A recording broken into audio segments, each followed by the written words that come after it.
Sizokula ngehlabelelo 130 inkosi busuku phama bebana.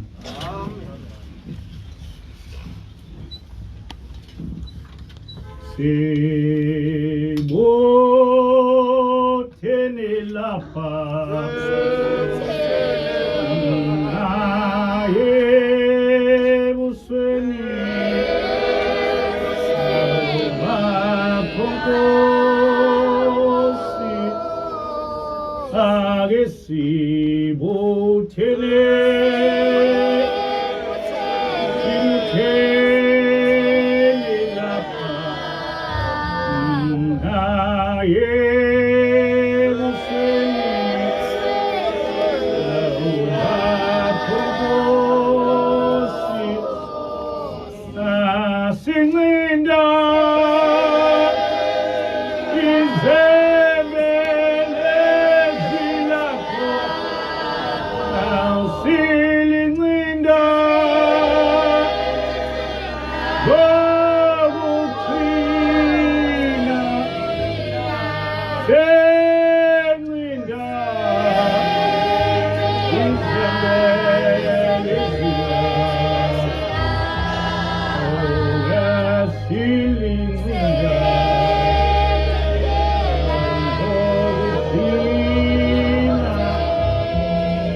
Asbon.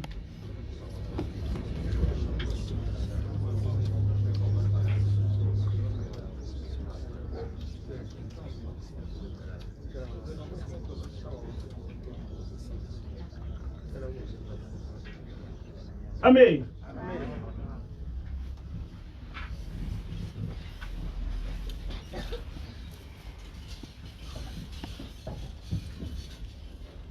Kukhona ukukhuluma okwakhulunywa umfundisi uNtuli. Uthi umfundisi uNtuli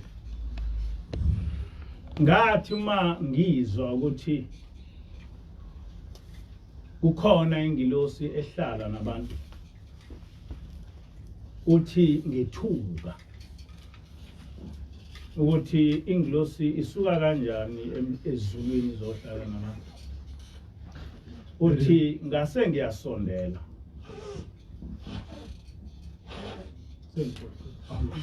There is something that Reverend Tuli said a few weeks ago. He said when he heard that we stay with an angel here, he was terrified. And then he wanted to come closer so that he could discover this just for himself. Uthike umfundisi uMtuli noma engayibonanga ingilosi kodwa kukhona okwamtshela ukuthi kukhona umehluko, kukhona into oyibonayo ongayazi izenzalo yeNazaretha. Now he said even though he couldn't see the angel, but he could sense that there was something very peculiar about this particular church, that even if you're a Nazarite, you know you haven't seen it. Uthike wayese uyasondela eyibheka lento. Then he came closer just to analyze this situation. Uthike abanye abantu kuyaye ukuthi ma into bengayazi bese bayayithuka. And he said when other people realize they don't know something, they start insulting it. Ngoba namhla besayithuka. Just as they still insulting it even today. Lokhu kukhuluma kwamfundisi uMtuli kwangikhumbuza isimo esabhekana naso nathi mhla kufika ingilosi. What Reverend Tuli said actually reminded me of a situation we encountered. We actually encountered when the angel came to us. Kwabuye futhi kwangikhumbuza esinye isigameko lapha ubaba mkhulu owayesentabeni yasenhlangakazi. It also reminded me of another incident when Prophet Shembe was upon Mount Nhlangakazi. Wathi lapha enhlangakazi wayeseba ehlangana nabantu basebefuna ukumgwaza bembulala. While he was upon Mount Nhlangakazi, he encountered people who came because they wanted to stab and kill him. Bathi mase beyikhiphile lezi imboko befuna ukumgwaza kwasekuqhamuka unkosikazi ethi yey nenzani noze nithi niyabulala bese nibulala iyiko zeso.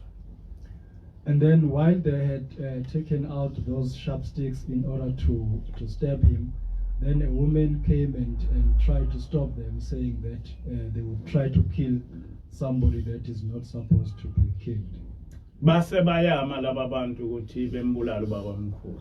And then these people stopped. They didn't kill him anymore. Kodwa ukube mhlawumbe babe ngahlaniphile babe yomgwaza. But if they were not wise, they would have stabbed him. Abantu ke abangahlaniphile kuyaye ukuthi into uma bengayazi beyithuke noma belwe nayo. Foolish people insult anything that they don't understand. Ileyo nto abayenza kule ngilosi mhla ifika phakathi kwethu bayithuka. That is exactly what they did to this angel when she came among us. They insulted her. Namanje basayithuka abanye. Even now, some of them are still insulting her. Kodwa kukhona ingozi kulokho. But there is danger in such a conduct. Ngoba uJesu wathi ukuthuka indodana kunalo uxolo. Because Yeshua said insulting the Son doesn't bring any peace. There is no forgiveness for that. Kodwa uma uthuka umoya oyingcwele awunantethelelo ezulwini. But if you insult the Holy Spirit, then you can never be forgiven at all. Kwengozi ukuthi uthuka umoya unganalo iqiniso ukuthi inhloboni yomoya. It is very dangerous to insult a spirit while you are not even sure what kind of a spirit it is.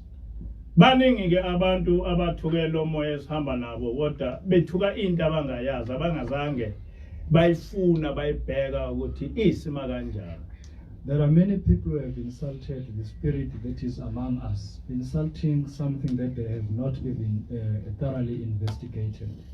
Isono sale ngilosi kwangakho ukuthi khona into ephambene nomthetho kaNkuluNkulu eyakuyawenza abantu bayibona basebethi ke idemoni noma isatanist noma ngaliphi igama ababiza ngalo.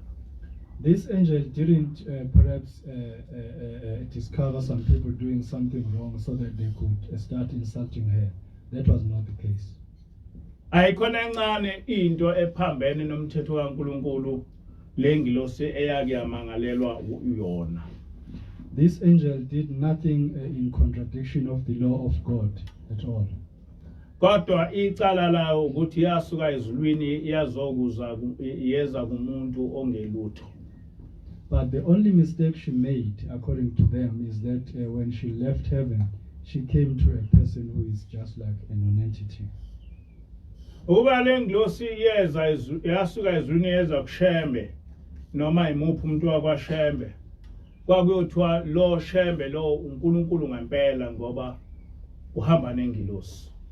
But if this angel had come to any member of the Shembe family, that person would have been called a god because he would be staying with this angel. Kodwa ngoba yehla ezulwini yeza kumuntu nje wakwaMpanza ongelutho yabizwa ngokuthi idemon. But because when she came from heaven, she just came to a person who is just a common person, not a member of the Shembe family, then she was called a demonic spirit. Ngiyafisa kuba njengomfundisi uNtuli ngichaze ukuthi saba nobunzima obukhulu kabi uma lengilosi ifika phakathi kwethu. Just as Reverend Duli told us last week, I just wish to expand on what he said in order to explain what kind of difficulties we faced when this angel arrived here. Oqala lengilosi yafika iwumuntu nje ofana nabo bonke abantu. First of all, this angel came looking just like any other human being. Yangena nje ngomnyango njengabo bonke abantu. She just entered our house through the door just like any other person. Kodwa kwathi kuyophela amasonto amabili sasesibona ukuthi akusiyena umuntu lo kodwa ispirit. But just after about 2 weeks, we started realizing that no, that was not just a mortal human being, that was a spirit. Lokho kwenza ukuthi emva kwesikhathi sasithi siyibona yayisisendlini singayazi ukuthi lo muntu lona besithi umuntu uqhamukaphi abasimbona sesendlini. But after that kind of the realization, she started entering the house without being noticed. We would just see her in the house. We wouldn't know how she had entered it. Noma sehamba simbone senyamalele singazi ukuthi unyamalale kanjani. Even on her departure, she would just disappear mysteriously. Sase siyabona ukuthi akusiyena umuntu lo. And then that confirmed to us that she is actually not just a human being. Kodwa asizange samesaba. But we didn't fear her. Ngoba waye umuntu owaye enamahlaya kakhulu. Because she was a very, very humorous person. Kakhulukazi umkhokheli njengoba nimazi naye ithanda ukuhleka. Unkosazana waye umuntu o entertainer kakhulu. Especially to the senior women's leader. Because as you know, she is a very humorous person, so she got used to her quite a lot. Nami ngamthanda ngakhululeka. And I also developed a sense of affection towards her, and I really relaxed about her being around us. Kodwa at the same time ngangihlale ngishawa uvalo ngaye. But while I had that positive feeling, I also felt anxious about her. Kwesinye isikhathi sasikhulume nomkhokheli ukuthi lo muntu uyisima kanjani. And at times we would even discuss with, I would even discuss this with the senior women's leader, discussing and actually asking what kind of a person that is. Ngoba sase simbone ukuthi akasiyena umuntu. Because we had realized that she is not just a mortal human being. Kwafika kimi ukuthi mhlawumbe isatanist. I actually thought that perhaps this is a Satanist. Ngoba ngase ngifunde izinto eziningi ngama-satanist. Because I had read many stories about Satanists. Kodwa lokhu ukuthi ngithi satanist ukuthi ngangazi ukuthi njengoba ngithi umoya nje ngizothi umoya onjani. But I thought of a Satanist because I didn't know what kind of a spirit I should think she was, because it wasn't very clear to me at that point. Kodwa ngaleso sikhathi akazange waze wafuna ukuthi identify noma nayiphi inkolo. Waye eqhamuke namahlaya nje kuphele kanjalo. But at that point, she had not started identifying herself with any particular religion or faith system. She was just a humorous person. Waye ekhulume lokho nathi sikukhulumayo. She would just participate in any discussion that we were involved in. Ngaleyo ndlela azange sazi ukuthi sizomclassify ngokuthi umuntu onjani. So in that sense, we didn't know how to classify her among all the spiritual beings. Wafika ngoSeptember 2006. She arrived in September 2006. Ngo-October wathatha umkhokheli waya naye ezweni engalazi nomkhokheli ongalazi. In October, she took the senior women's leader to a strange or mysterious land which I don't even know. Wahlala kuleyo ndawo insuku ezisikhombisa. She spent 7 days in that land.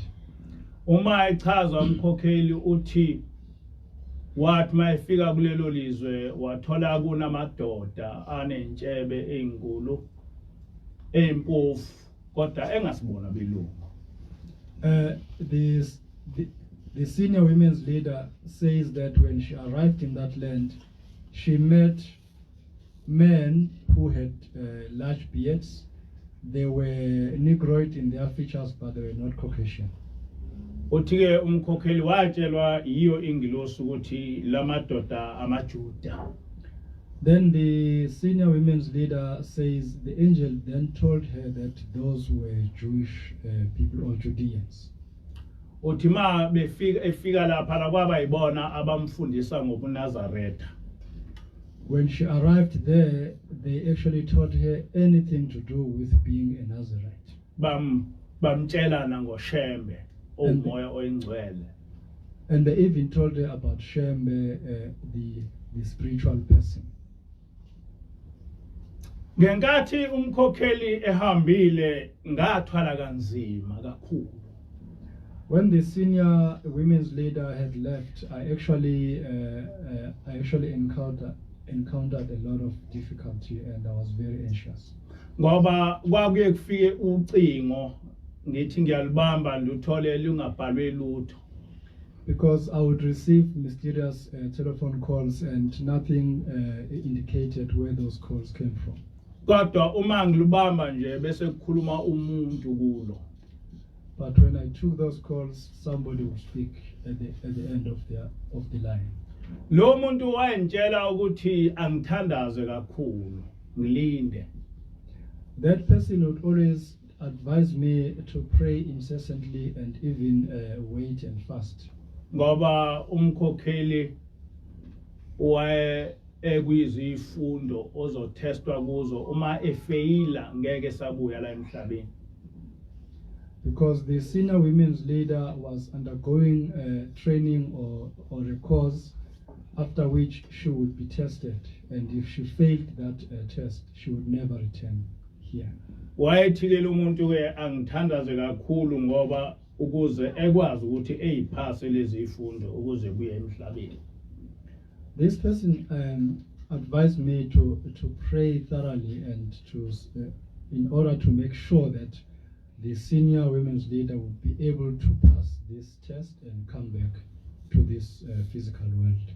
Kulezi insuku ezu7 lo muntu wayefike njalo ngosuku bese ezontshela ukuthi ngesikhathi esithize umkhokheli uzobe etestwa ngakho ke kangilinde kakhulu. During this period, this person would call me and actually tell me exactly when the senior women's leader would be tested, when her knowledge would be tested, so I should pray thoroughly. So kwaphela lezi insuku ezu7 ngingakwazi ukulala. So for the whole period of 7 days, I couldn't sleep at all. Okuseqinisweni ngangingabaza noma ngiyaphila noma ngiyaphupha. In fact, I was not even sure whether I was actually conscious or maybe I was just dreaming. Ngangesaba nokuthi mhlawumbe ngena ukuhlanya. I even thought I could be becoming a bit insane at that point. ngake ngacabanga nokuthi ngibona ama-psychiatrist. I even thought of consulting a psychiatrist. Ngoba ngangasayiqondi ngisho emsebenzini ngangazi ukuthi noma ngiyasebenza noma ngenzani. Because I really didn't understand myself at that point. I didn't even know whether I was working or not. Ngenkathi umkhokheli ezobuya kwafika imessage nawe yangena ngocingo eyayithi Jabula angisazi ukuthi sihlabelelo bani esithi Jabula ngemvana yakho esithi elahlekile isitholakele kulahlekeni kwayo. Ngicabanga ukuthi hlabelelo 6 or what? Bani? Yeah, hlabelelo 16. While I was waiting, I then received another message confirming something about the return of the senior women's leader. And that message was derived from hymn number 16. Verse 4. Verse 4 of hymn number 16. And then that verse actually says, rejoice about your lamb which was lost. Today that lamb has been found. Nangambela ngakusasa umkhokheli wabuya. And then the following day, the senior women's leader came back to. Ngenkathi ebuya wahlala insuku ezimbili engakwazi ukukhuluma. When she came back, she spent 2 days without speaking. She couldn't even speak at all. Ngenkathi ekhuluma asizange sayikhuluma lento kwaphela iminyaka eminingi. Ngangithi mangithi ngiyayiqala ngayikhuluma ngimbone evevezela eshawa uvalo ngase sasesiyayeka seyikhohla sayithatha njengento engazange yabakhona. We couldn't even discuss this experience because whenever we tried to talk about it, she would simply tremble and she could not engage in any talk about this experience. Emva kwaleso leso simo ngangeke ngisiqonde ukuthi sisho ukuthini. I could never understand the meaning of that situation or experience. Nomkhokheli futhi wayengasiqondi ukuthi sisho ukuthini. Even the senior women's leader could not even understand it. Leso simo asasingakwazi ukuthi ngithi mhlawumbe uhlaleleni ingilosi noma ngithi uyisatanist. Sasingibeka nje esimeni sokudideka. That situation or experience actually confused me in such a way that I could not even figure out whether Hlaleleni is a holy angel of heaven or just a satanist. Kodwa ngangenaso isizathu sokuthi ngangathi uyisatanist ngoba ayikho into esatanic engangayikhomba ngithi uyenzile. But I had no reason to actually to suspect that she was a satanist because I could not identify anything that she might have done. Kodwa ngolunye usuku seku 2007 lo muntu wasezulwini wangikhulumela into eyangijabulisa ngendlela esimangaliso. But one day in 2007, this heavenly being said something that brought joy to my heart. Wathi okuseqinisweni njengoba ngilapha nje ngithunywe ushembe ubaba ilanga uthena angize ngizokuvikela kubantu abafuna ukukubulala. She said to me, actually the reason why I'm here is because I've been mandated by Lord J.G. Shembe to come and protect you from all those who are trying to plan to kill you. Wangichazela ukuthi abafundisi engangivele ngibazi vele impilo yami isisemzimeni ngalabo bafundisi ababefuna ukungibulala. She explained that it was just a group of the clergy that I knew very well and they were actually plotting against me, so I was not safe at all. Ngendlela engase ngiphila ngayo ngabizwa amakhosazana asebuhleni omahlabisa bathi ngcono mvangeli ukuhlala ekhaya ngoba uma ungahleli lapha okulandela kho ukuthi ufe. A group of young women at Ebuhleni church. No. Just call amakhosazana, maidens, old maidens. Yes. A group of maidens at Ebuhleni actually even called. No, let's say maiden leaders. Amakhosazana ama maiden leaders. Leaders, yeah, senior maidens actually. They actually called me and warned me against coming to church anymore. They said I should rather stay at home because my life was in serious danger. Lengilosi yangichazela nokuthi izizathu zini ezenza ukuthi labafundisi befuna ukumbulala. And the angel explained to me exactly why these members of the clergy wanted to kill me. Yangagcina lapho yangitshela yonke impilo yami kusukela ebuncaneni ukuthi ngosikhathi esithize ukwenzeka ukuthi nangesikhathi esithize kwenzeka ukuthi ngangisuke ngikhona. She didn't even stop there, but she actually told me everything about my childhood up to now, explaining that she was present when most of the things happened in my life. Yazi yangichazela nezinto lapha mhlawumbe ngangisuke ngenza khona isono. Ithi ngalesikhathi wenza isono esithize ngangikhona. She even explained to me that she was present even when I committed a certain sin. Yayise isho ukuthi uyabona ukuthi angiqali ukuba ngibe nawe lokhu wazalwa ngihamba nawe. She then told me that she had not come here for the first time, but she's been with me from the time of my birth up to this moment. Kulapho ke engaqala khona ukukhululeka ukuthi ingilosi le engihamba nayo. That is when I started feeling very good about her presence, because I could realize that she was a holy angel of God. And vele kusukela ngaleso sikhathi vele wayengivikela kuyo yonke into engitshela ukuthi manje sekwenzeka ukuthi ehambe yongivikela. Truly, from that moment onwards, she always protected me, telling me exactly what was happening so that I could be protected from any possible danger. Kodwa nalapho ngangakwazi ukuchaza ukuthi kwenzeka kanjani ukuthi kwehle ingilosi ezulwini izohlala nathi siyibone ngoba nje ifuna ukuthi isivikele. Even in that case, I could not even explain clearly how possible it was for an angel to come down from heaven and literally stay with us.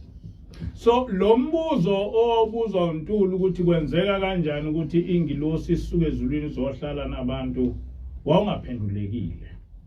So Reverend Tuli's question as to how possible it is for an angel to come down and stay with human beings, that question was still not answered.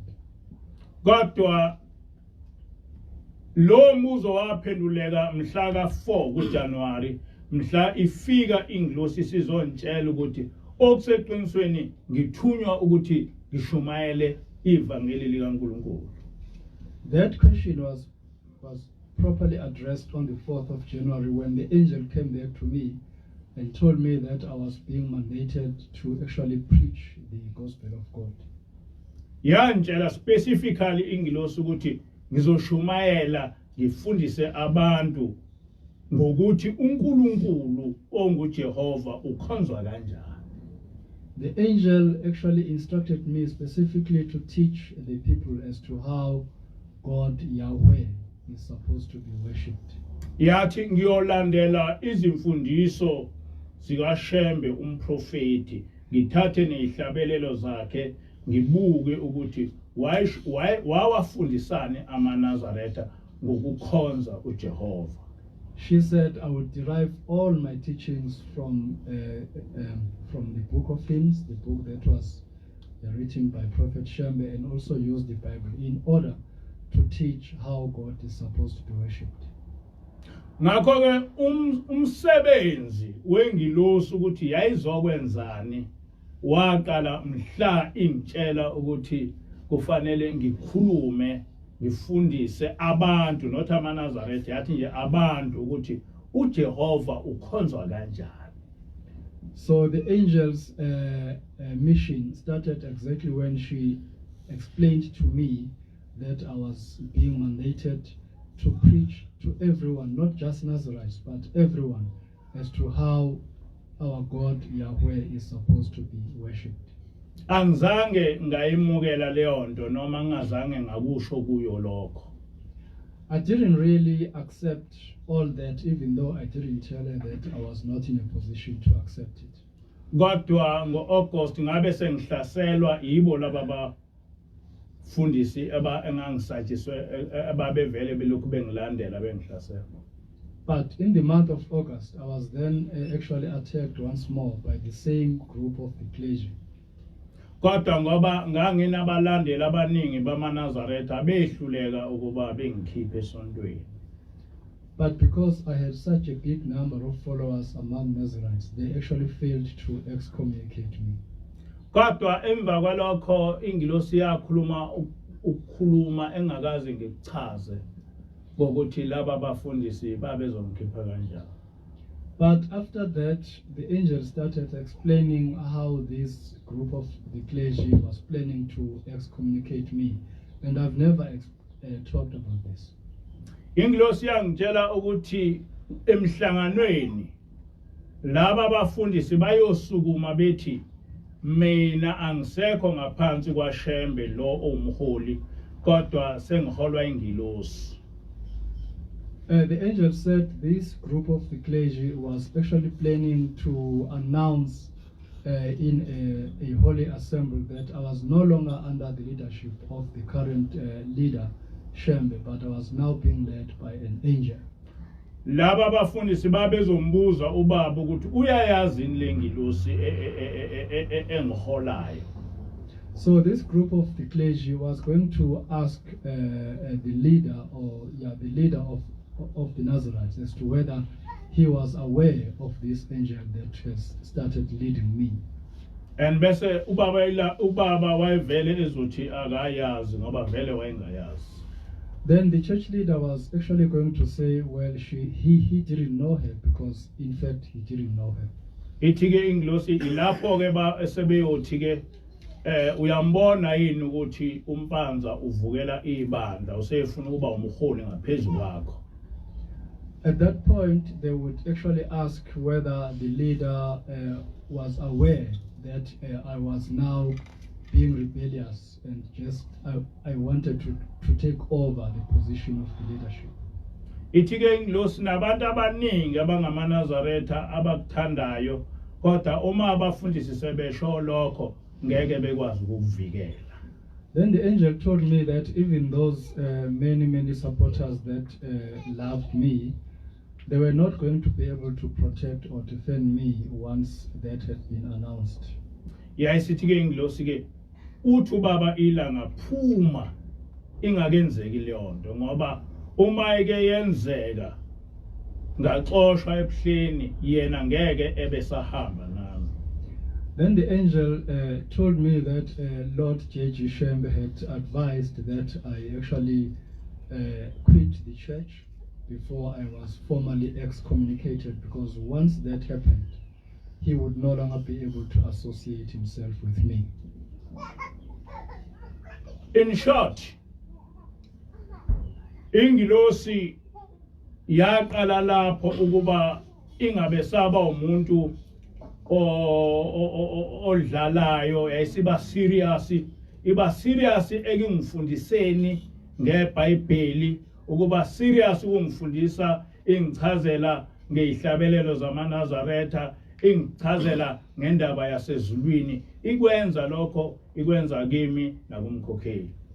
So in a nutshell, the angel started right at that point becoming more and more serious, because she started teaching me everything that I had to know, starting from the hymns of Nazarites to the Bible and everything to do with our faith system, so that I would be fully equipped for my task.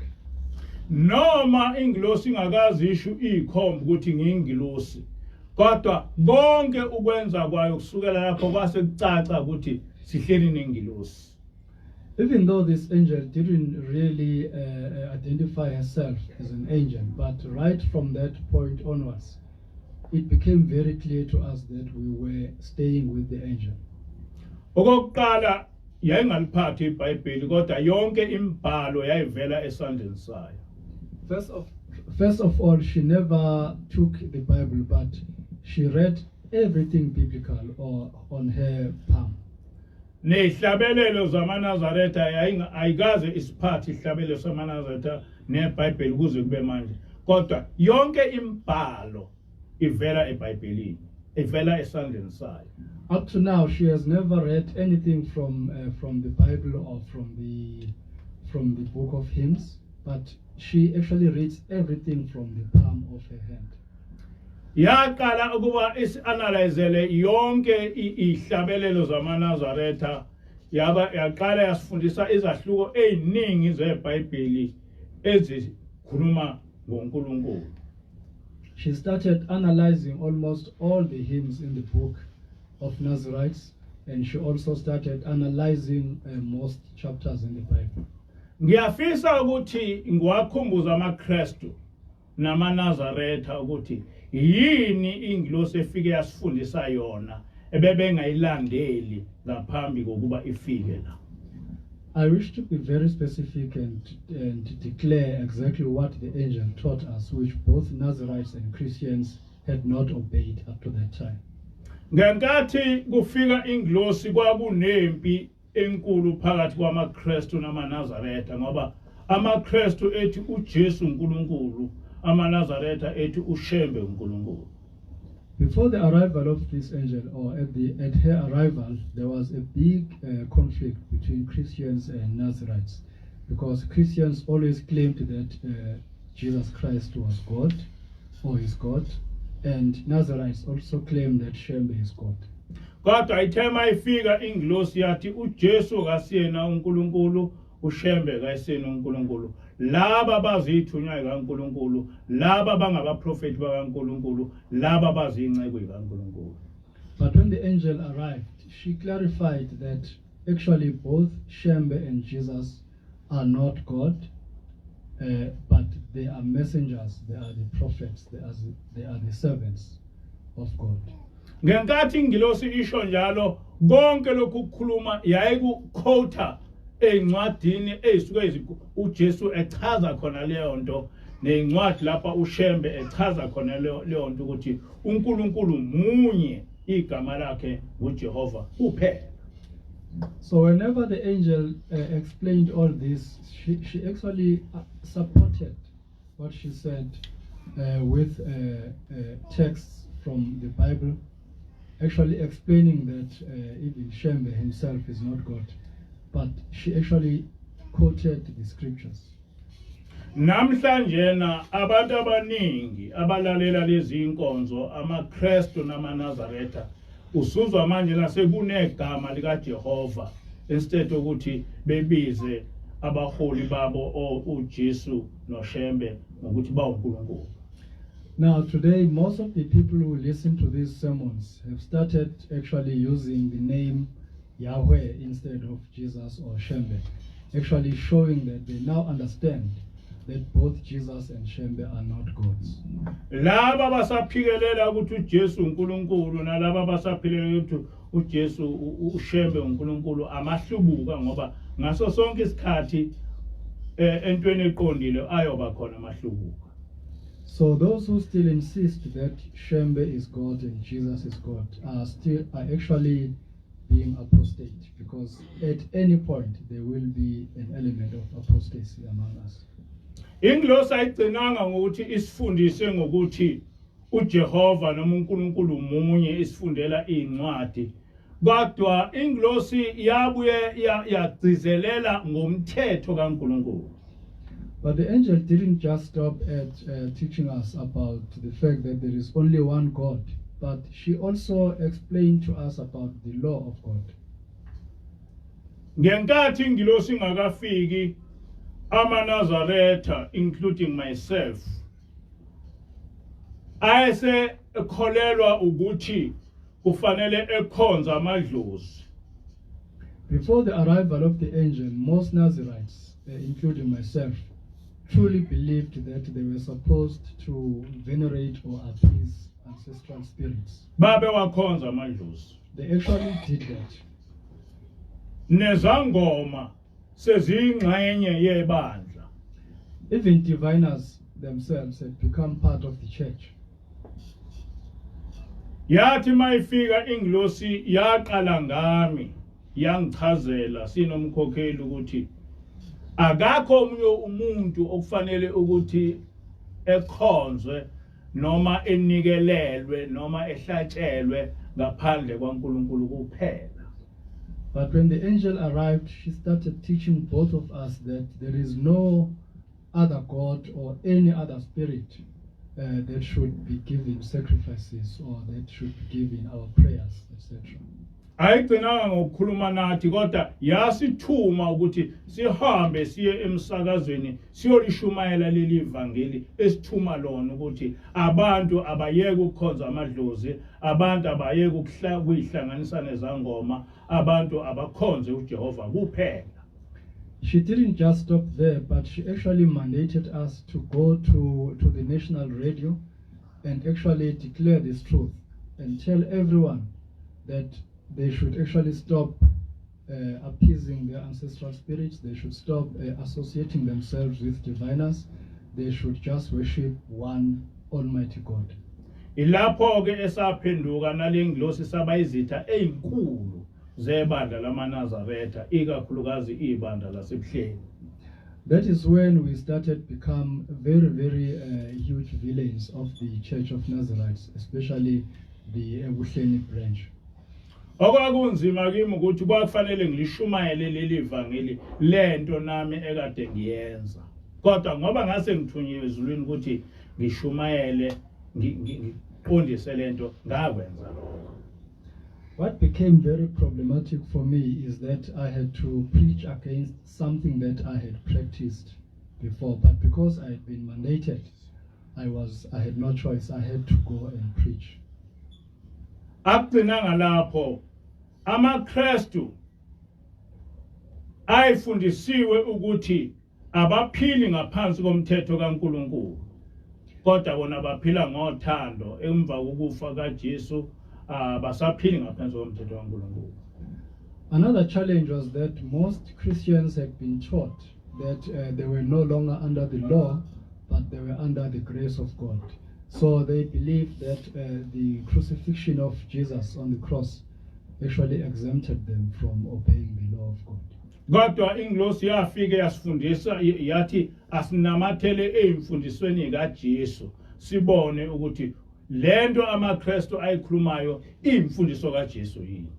But when the angel came to us, she advised us to stick to the teachings of Yeshua so that we would understand if whatever Christians are claiming, whether it is really according to the teachings of their leader.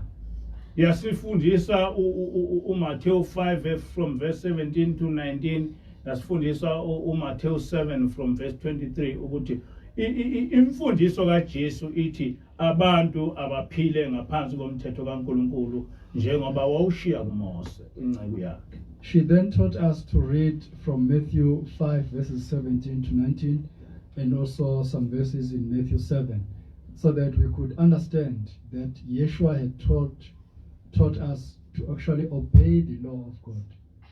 Yayisithi ke uma ngabe kwashintsha lokho ekufeni kwaJesu pho abapostoli ababehamba noJesu njengompostoli uJohane babesholana ukuthi abantu uma bangabalandeli bakaJesu abaqhube ngeimfundiso kaJesu. She basically problematized this position of Christians, asking if the law had been abolished after the death of Yeshua, so why did his apostles, like Apostle John, still teach the people to obey the law of God? Leo kwaba yimpi engabhekana nayo kumaKristu. That is what I had to deal with because of the opposition of Christians. Ngiyakhumbula ukuthi kwakukhona iphepha lapha inkulumo yami eyafakwa kulo. I remember that there was a newspaper where my speech was publicized. Kulelo phepha amaKristu athi abiza izazi zeBhayibheli ukuzochaza ukuthi lemfundiso yami yayingahambi kahle. In that newspaper, Christians actually declared that they had invited Bible scholars in order to prove that my teaching was not valid.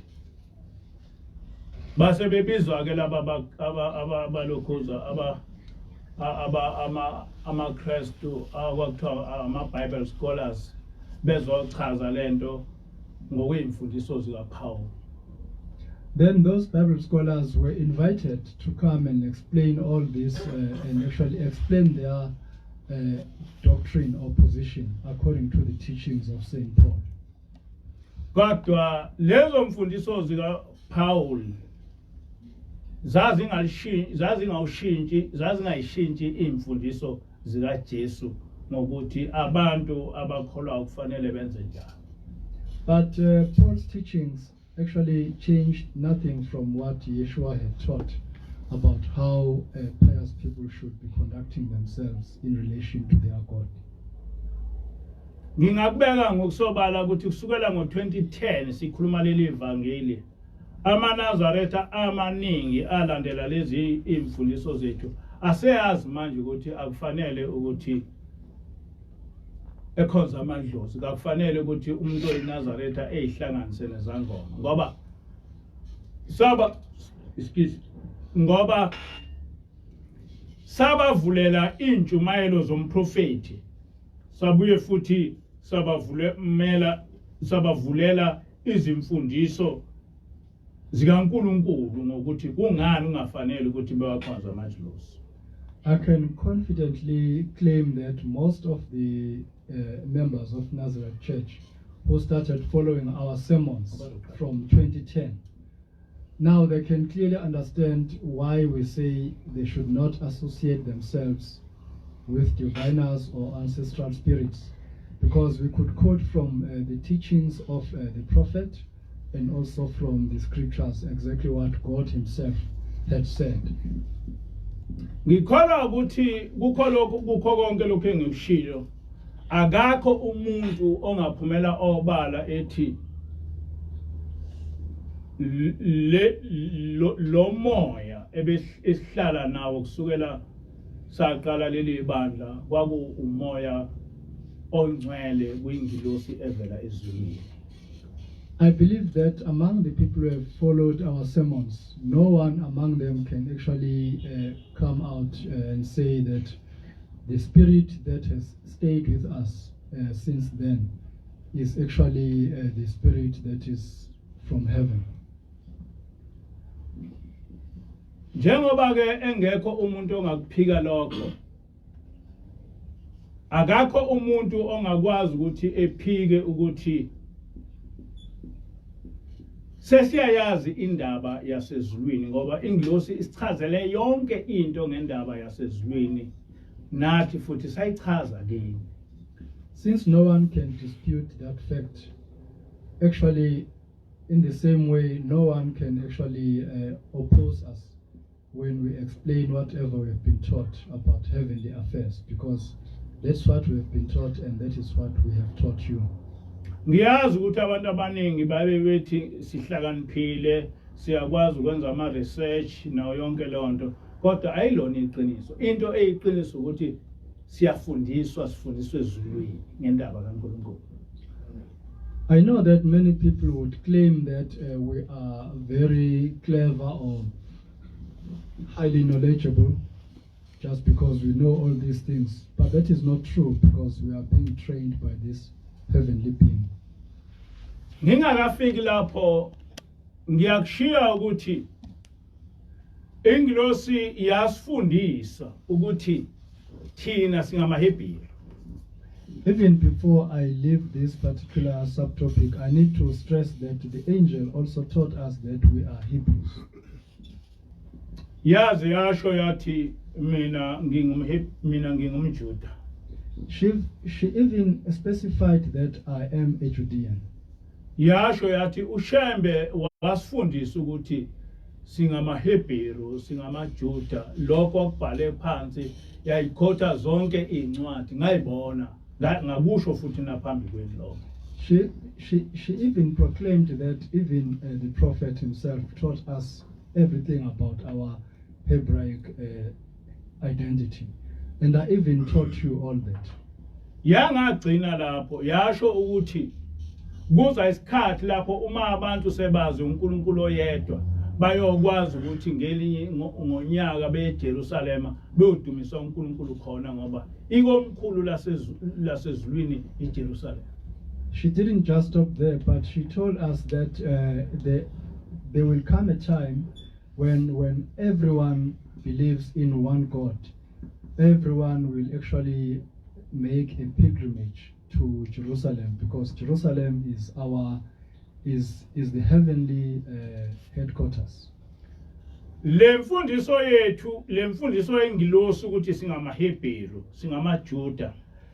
Yaphendula umbuzo wami ukuthi umkhokheli kwakwenzeka kanjani ukuthi uma elapho wayekhona efundiswe ngamaJuda indaba yobuNazaretha.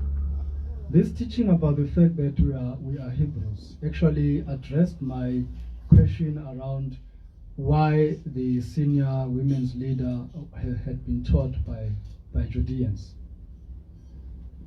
Kusukela lapho kulapho esaqala khona ukufuna indaba ukuthi uma thina abantu abamnyama singamaHebheru pho uJesu umhlophe kanjani. From that ngoba naye wayemHebheru. From that point onwards, we started investigating why, if we are Hebrews and we are black, but why is Jesus white? Because he also was a Hebrew.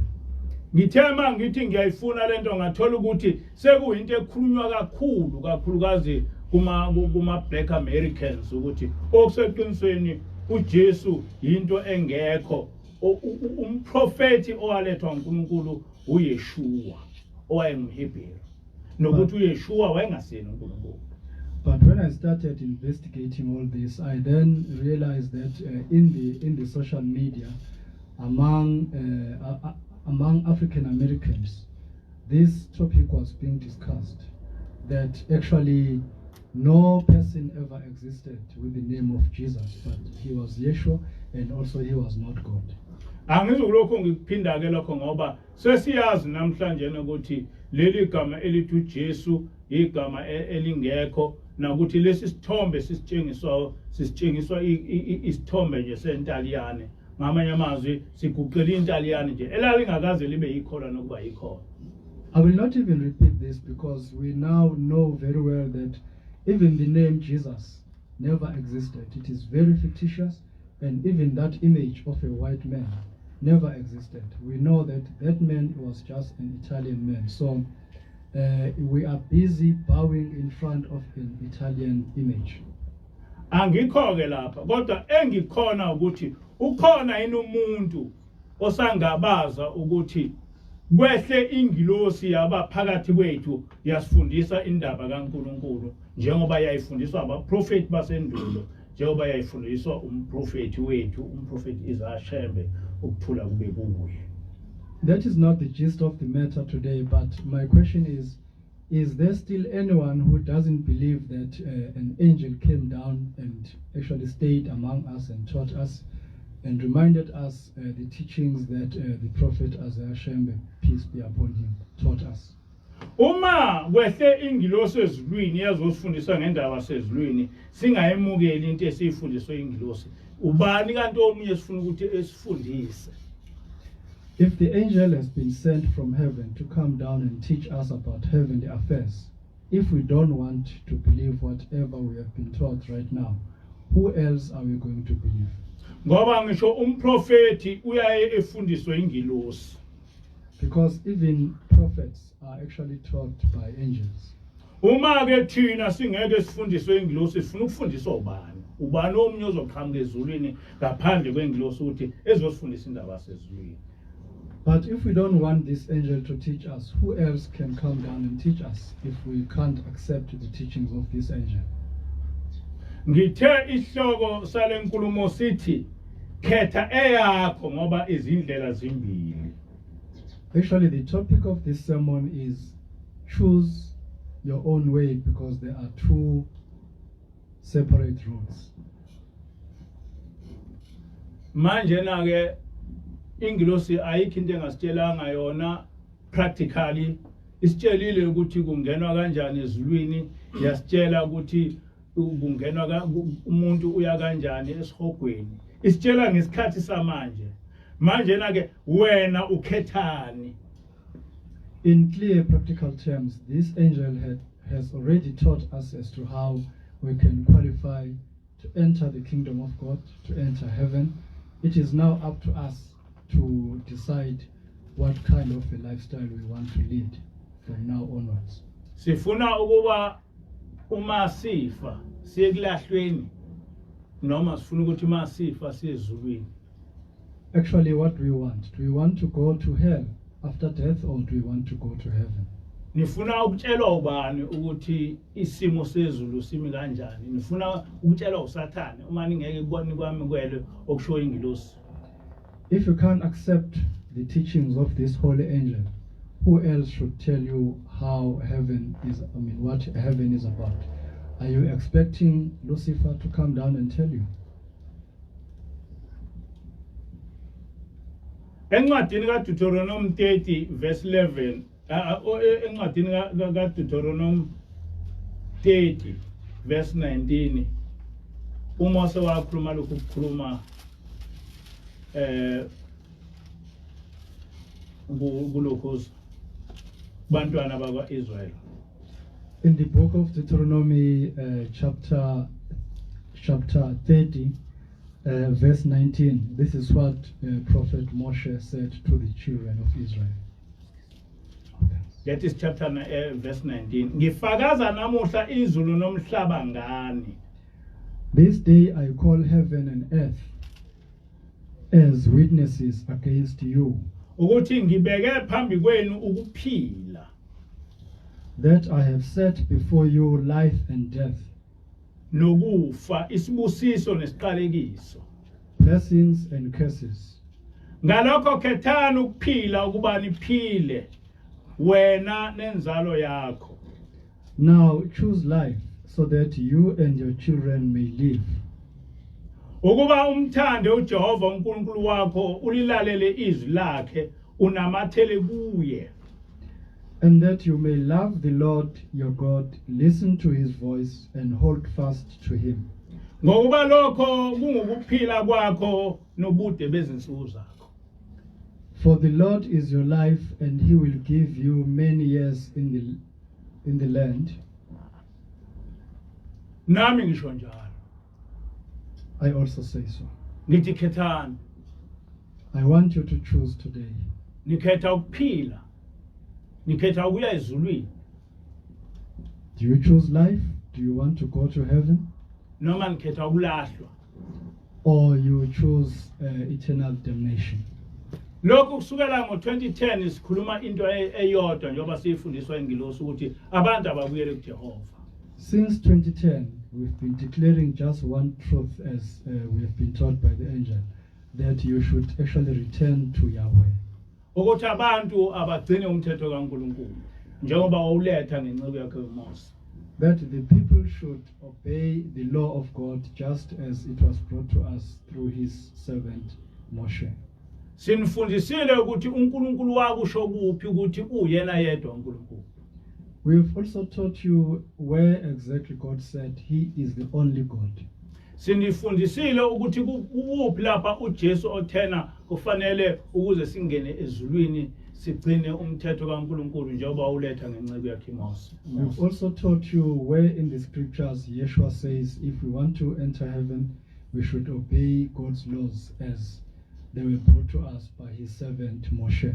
Sinifundisile ukuthi umprofeti uIzashembe ukuthula kube kuye ukhulume kangakanani esifundisa ngoJehova. Sikusho konke. We've also taught you exactly what the prophet Isaiah Shembe, peace be upon him, what he taught about obeying God. Manje na ke ngifuna ukuthi senze sithini. Now, what else are we supposed to say? Nina nikhethani kulokho esikhulumile. What is your choice after we have declared all this truth? Ikhona ni into ephambene nomthetho kaNkulunkulu esinifundise yona. Is there anything that contravenes the law of God that we have taught you? Ikhona into efundiswe uJesu ngoNkulunkulu esinidukise kuyo. Is there anything that Yeshua has taught about God that we have actually mispresented to you? Ikhona into efundiswe umprofeti wethu izashembe ukuthula kube kuye esindukise kuye. Is there anything that has been taught by our prophet Isaiah Shembe, peace be upon him, that we have distorted? Akukho. There's nothing that has been distorted. Akakho umuntu ongumKristu ongathi kukhona imfundiso kaJesu esiphikisile noma sasho enye into. Not a single Christian can claim that we have actually contravened the teaching of Yeshua. Akakho umuntu ongumNazaretha ongathi khona imfundiso kaShembe ngoNkulunkulu esishintshile. No Nazarite can claim that we have distorted any of the teachings of Prophet Shembe. Esingakuzwa ukuthi kuqhamuke nje laba abahlubukile besithuke. The only thing that we can hear is that all those who have actually done apostasy against God, they will come and insult us. Namhlanje na Khetha. You need to choose just today. Kukhona ukukhuluma ngenguzo bethi abantu bangabalandeli bami. There are people who claim that they are my followers. Ngingaze ngazi ukuthi kuba umlandeli wami kuchaza ukuthini. And I don't even understand what that means. Uthi uShembe Nkosi ngingumlandeli wakho nomoya oyingcwele. Shembe, Prophet Shembe says, Lord, I am your follower and the Holy Spirit. Ngiphe inhliziyo ethandayo ukulizwa izwi lakho. Give me a willing heart so that I can listen to your word. Wonke umuntu akafise ukuba ebe umlandeli kaNkulunkulu nomoya oyingcwele. May everyone wish to become a follower of God and the Holy Spirit. Ethandazele ukuthi inhliziyo yakhe imvumele ukuthi elandele uNkulunkulu. And pray that their heart allows them to follow God. Eminyakeni ephambili kwafika umlungu ekuphakameni esigcaweni. Many years ago, a white person came to Ekpagamen. Yafica amaNazaretha emaningi esina. And he found many Nazarites dancing for God. Yayisiya kuShembe ubaba ilanga ithi Shembe uyajabula nabalandeli amangaka. And then he went to Lord J.G. Shembe and said, you are very fortunate to have so many followers. Wathi ubaba ilanga ngijabuli ngoba laba abantu abagcwele lapha ngazi noma bawungena ezulwini. J.G. Shembe then said, I'm not happy and I'm not quite fortunate because I'm not sure if all these people will enter heaven. Wathi ngabe ngiyajabula ukuba ngilandelwa labonke laba bantu abathi bayangilandela bawungena ezulwini. I would be happy if all these people who claim to follow me are actually going to enter heaven. Abantu kabayeki ukuthi bethi bangabalandeli bami noma kwi-Facebook noma abantu abalwele ukuthi bebe ngabalandeli bakaNkulunkulu. So people should stop claiming that they are my followers on the social media, but they should actually yearn for the opportunity of becoming the followers of God. Ngoba uma ungase ufe namhlanje ngeke ume phambi kwaNkulunkulu kusuthi ufanele ungene ezulwini ngoba ubumlandeli kaMpanza. Because if you die today, you cannot claim that you need to enter heaven just because you were Reverend Mpanza's follower. Kodwa kofuneka ukuthi ubumlandeli kaNkulunkulu nomoya oyingcwele. But the only criterion will be, did you follow God and the Holy Spirit? And ukulandela uNkulunkulu akikhona ukumlandela ngomlomo kodwa ukugcina umthetho wakhe. And following God is not just a lip service, but it is about observing His law. Uma uthi umlandeli kaNkulunkulu kufanele ukuthi ugcine isabatha. If you are God's follower, then you must observe the Holy Sabbath And ugcine yonke imithetho yakhe. and all the laws of God. Bese ke usho ukuthi anginje ngawe baba kodwa ngozama ngiphelele ukuba ngifane nawe. And then you can say, I'm not exactly like you, Father, but I will try and be complete in your eyes. Inkosi busele khona. May the Lord bless the reading of His word. Amen. Nkosi kobusise usise no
Masibheke enkosini. Amen. uNkulunkulu mdali wezulu nomhlaba. Wena ungithumile ngezithunywa zakho zasezulwini. Ukuba Nkosi ngikhulume indaba yakhe emhlabeni. Igama lakho Jehova bese liphelile emhlabeni. Abantu bengasayikhuluma indaba yakho. Sebezakhele uNkulunkulu babo. Kodwa Nkosi wangithuma ukuba ngizokhumbuza abantu ngawe ukuthi bonke abantu abakhulume indaba yakho bonke abantu mabadumise wena bonke abantu bagcine imithetho yakho ngenceku yakho uJesu Kristu wakhuluma wathi umbuso wakho mawuze emhlabeni njengoba usezulwini nemithetho yakho igcinwe emhlabeni njengoba igcinwa ezulwini ekuhambeni kwenceku yakho uJesu ukukhonza wena kwaphela abantu basebezakhela onkulunkulu babo wena Nkosi uthumile inceku yakho Shembe ukuba ezovusela indaba yakho lapha emhlabeni kodwa naye uthe mayihamba eza kuwe abantu bakulahla bazakhela uNkulunkulu babo Nkosi ungithumile kuba ngiyivuselele indaba yakho bakhona Nkosi abakuzwile bakhona Nkosi abalizilwe lelizwi lakho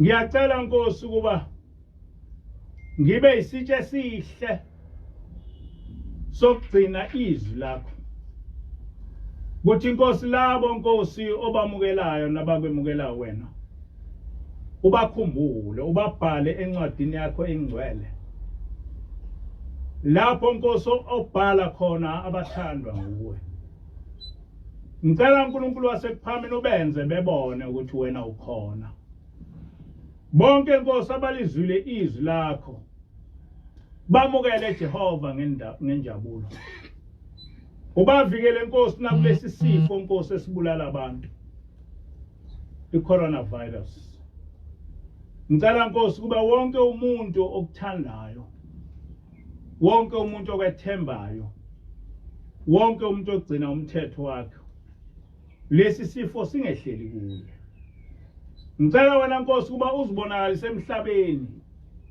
umhlaba wazi ukuthi wena uphethe izulu nomhlaba ngikhulekela Nkosi bonke abakuthandayo ngikhulekela Nkosi bonke abakwesabayo ngikhulekela Nkosi bonke othema ungithuma ukuthi ngikhulume izwi lakho kubo balemukela ukuba Nkosi ubabheke ngothando ubheke Nkosi imizi yabo ubheke Nkosi ukuphila kwabo ubheke Nkosi izifo zingabehleli la madimoni Nkosi asehlelayo ayimimoya emibi le mimoya ezangoma Shembe wena Nkosi owathi uma ngabe sizavumela zingene phakathi wethu leyo moya ngeke isaphuma kithi ngicela uNkulunkulu wasekuphakameni ukuba usikhumbule wazi Nkosi ukuthi sizehluleke kodwa Nkosi le moya Nkosi iphume kithi ngicela Nkosi kuba uyivimbe le moya Nkosi ingehleli kule nkonzo yakho yamaNazaretha engcwele singababikho Nkosi sangoma phakathi kwethu noma umuntu bese beyisangoma kodwa ethi mayifika phakathi kwethu bese umoya wobungoma uyaphela bese Nkosi kungihlala umoya wakho ngicela Nkosi nabathakathi Nkosi abasithakathayo bafe ubabulale wena bengabana amandla phezulu wethu noma Nkosi sibenza imilingo ehlukahlukene kodwa ngicela Nkosi kuba bengabana amandla phezulu wethu ngoba thina sesingabakho bengabana amandla nangokhokho bethu abangasekho emhlabeni uma sebekwamukele wena ngicela Nkosi kuba sihlale kuwe wasifundisa ngenceku yakho wathi uma Nkosi sikhetha wena sazi Nkosi ukuthi sesohlala endlini yakho kuze ube phakade sicela ke Nkosi kuba usiphe umoya wokenyanya isono nomoya Nkosi wokwesaba ukwenza okubi kodwa ngaso sonke isikhathi Nkosi senza okuhle ngicela Nkosi bonke laba bantu bakho bebelalela inkonzo abanye Nkosi basendaweni ezikude ngokwehlukana kwazo ngicela Nkosi kuba ubabusise ukuthi Nkosi bashiye konke bazolalela lenkonzo yasezulwini bazolalela izwi lakho ngicela Nkosi ukuthi lapha bakhona bebeyilalele lenkonzo abagulayo Nkosi baphilise. Wathi Nkosi masikholwa lapha Nkosi siyawuphila ngezwi. Ngicela ke ukuthi Nkosi abantu bakho baphile ngezwi. Abebelalele lenkonzo Nkosi begula mabaphile. Abebelalele lenkonzo Nkosi behlaselwa imimoya emibi mayibaleke. Abebelalele lenkonzo Nkosi behlaselwa izitha zabo mazinqobe. Ngicela Nkosi ukuba ukukhanya kwakho kubonakala emhlabeni wonke. Abantu Nkosi bakho bakwazi ukuthi wena ukhona uphethe izulu nomhlaba. Usinqobele Nkosi zonke izitha esizaziyo nesingazazi. Ngelakho Nkosi igama manje wephathe. Amen. Amen. Nkosi sibusise. Amen.